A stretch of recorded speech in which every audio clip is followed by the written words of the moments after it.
Ibuka kitu cha namna hiyo kwamba anayenena kwa lugha anathibitika ndio amejazwa Roho Mtakatifu, na asiyenena kwa lugha anaonekana kama hajajazwa Roho Mtakatifu. Ukweli ni kwamba huo ni upotoshaji ambao tunapotoshana. Unaweza ukawa umejazwa Roho na usinene kwa lugha, kwa sababu Roho Mtakatifu hampi mtu karama zote, ila anampa mtu ile karama aliyopenda yeye mwenyewe kumpa. Na Roho Mtakatifu ana karama nyingi sana.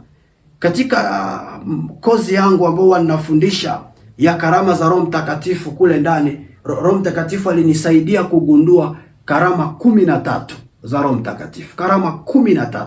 Siku Mungu akitupa kibali nikafundisha hiyo kozi ukaisikia utaona. Lakini kwa sasa tufocus kwenye maombezi. Sasa katika zile karama 13 za Roho Mtakatifu, maombezi na yenyewe iko mle ndani. Sasa mtu anaweza akawa amejazwa Roho Mtakatifu na katika karama 13 Roho wa Mungu akamjalia 4 ila ya kunena kwa lugha asimpe. Kwa hiyo nataka uniambie huyo hajajazwa Roho? Mwingine anaweza akajazwa Roho Mtakatifu akapewa karama 2 ikiwemo na ya kunena kwa lugha. Kwa useme huyo ndiye amejazwa Roho peke yake. Watu wa Mungu, usipime uwepo wa Roho Mtakatifu ndani yako kwa kujitazama kama unanena au hauneni, ila uwepo wa Roho Mtakatifu ndani yako haupimwi kwa kipimo hicho. Kama tuko pamoja. Kile kitabu cha Wakorinto kitatufundisha vizuri. Wakorinto wa kwanza sura ya 14 ule mstari wa 12 hadi wa 14. Wakorinto wa kwanza sura ya 14 mstari wa 12 hadi wa 14. Wakorinto wa kwanza sura ya 14 mstari wa 12 hadi wa 14 inasema namna hii: vivyo hivyo na ninyi, kwa kuwa mnatamani sana kuwa watu wenye karama za Roho, takeni kwamba mzidi sana kuwa nazo ili kulijenga kanisa. Kwa sababu hiyo, yeye anenaye kwa lugha na aombe apewe kutafsiri. Maana nikiomba kwa lugha, roho yangu huomba, lakini akili zangu hazina matunda. Kwa hili neno linatuonyesha kwamba kitu kizuri sana, kwamba Mungu anapoweka ule uwezo wa kunena kwa lugha, anakuwekea karama ya Roho ambayo anaitumia kwa ajili ya kukujenga wewe kama wewe kibinafsi.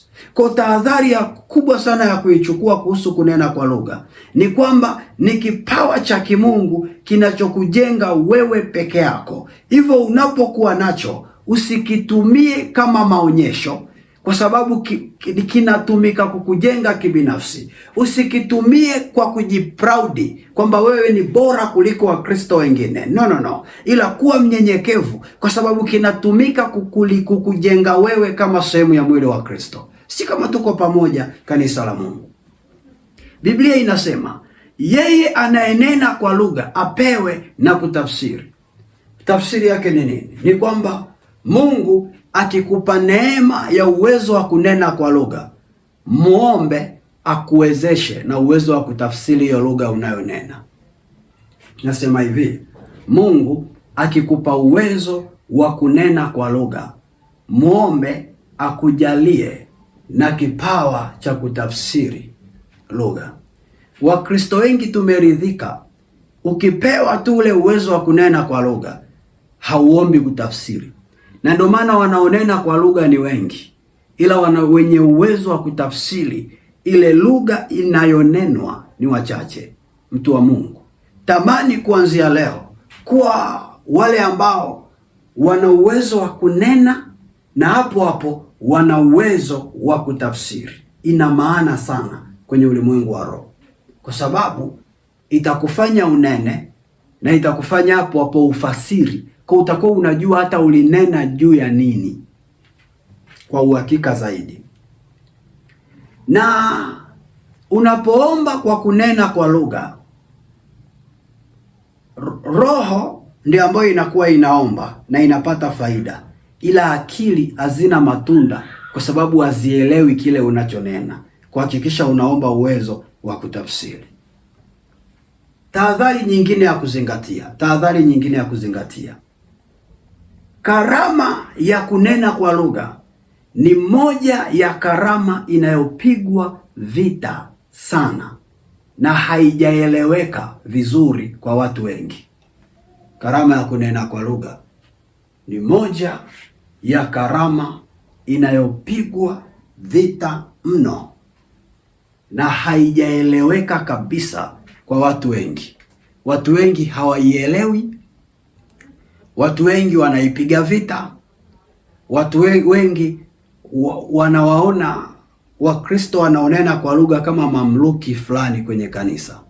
Kwa hili jambo la muhimu sana ambalo unatakiwa ulifahamu.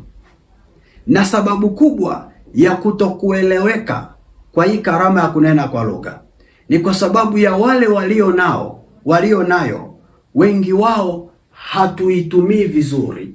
Asilimia kubwa tunaitumia kwa majivuno, tunaitumia kuwadharau wasionena, na tunaitumia kwa kujiproud kwamba sisi ndio tuna Roho Mtakatifu kuliko wasionena.